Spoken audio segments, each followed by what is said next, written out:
Hello and welcome to All Maths Considered. In this video, we will calculate the sum of the fractions 1 divided by n squared minus 1. The specific formula which we want to prove is that the sum of the fractions 1 divided by n squared minus 1 when n goes from 2 to t, n equal to 1 cannot be used in the formula because it would be 1 divided by 0, is equal to this somewhat complicated expression in terms of t. Our solution will be based on the notion of the telescopic sums. Observation is that 1 divided by n squared minus 1 is equal to n minus 1 times n plus 1, and this can be written as 1 divided by n minus 1 minus n plus 1. So if we calculate that, that will be n plus 1 over here, n plus 1 minus n minus 1, given 2, so that should be 1/2 of that. We see that we have a pattern of plus-minus fractions, so that when we substitute them back into the sum, most of them should cancel out. So this is a telescopic sum. Let us write out what we get. So the sum for n from 2 to t,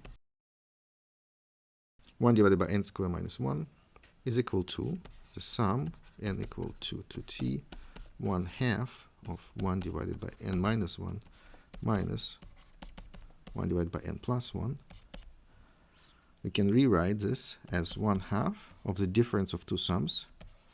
The first sum is for n from 2 to t, 1 divided by n minus 1, and the second sum for n from 2 to t, 1 divided by n plus 1.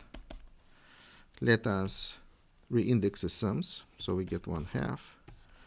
Let's say we want to have a sum where we have 1 divided by k, not n minus 1, so that would be k running from 1 to t minus 1, minus, and let us use the same letter k, but this time k goes from 3 to t plus 1. Can evaluate the sums. Most of it cancels out, so we have 1/2. From the first sum, we only have the first two terms, so that would be 1 and 1/2. And from the second sum, we only have the last two terms, which is 1 divided by t and 1 divided by t plus 1.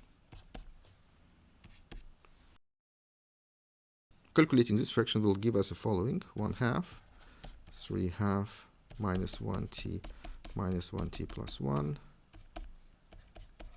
1/2 times, here we'll have 3t times t plus 1 minus 2t minus 2 minus 2t divided by 2t times t plus 1,